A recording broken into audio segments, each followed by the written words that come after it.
jadi silaturahmi teh bakal manjangkeun umur. Urang mah kuari adik di mana, kakak di mana teu nyaho, putus silaturahmi urang. Jeung babaturan putus urang mah silaturahmi. Baheula mah di pondok sagulung sagalang kuari putus. Kitu keneh jeung tatangga kadang sakokolocoran sebenarnya mah pancuran nama tapi putus ka tatanggaanana. Nu mantak sempit jasa hirup.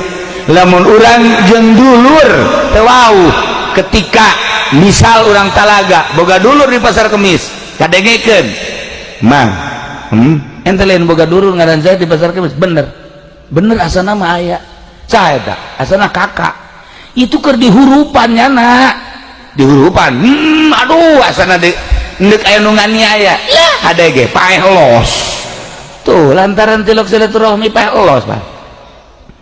Tapi lamun silaturahmi mang lain boga adi di pasar Kemis boga ngaranna Ki Umar kan asana nyana dek dianiaya Masya Allah ulah waka ditoel lamun aing can datang awas aing jadi kalang dadapan aing jadi kakana awas burabat pepen ka ditu tak eta kan silaturahmi nikmat jasa silaturahmi.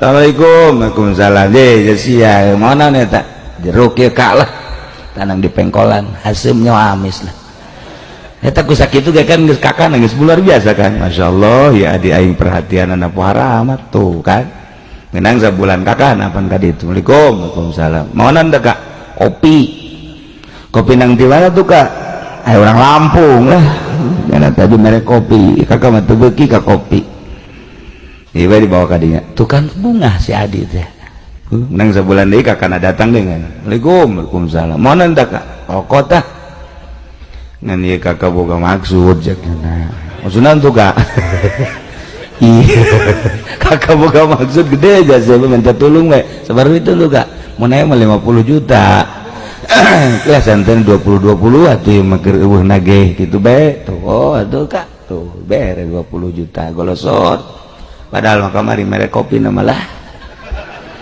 kopi Lampungnya hangit pan kopi Lampung tapi 20 juta nah itu berkat silaturahmi jadi geus dunia teh nilaina eueuh nanaonan ku silaturahmi mah urang jeung babaturan Masya Allah 10, 20, 100 juta ge geus pokona mah eueuh perhitunganana lantaran silaturahmi.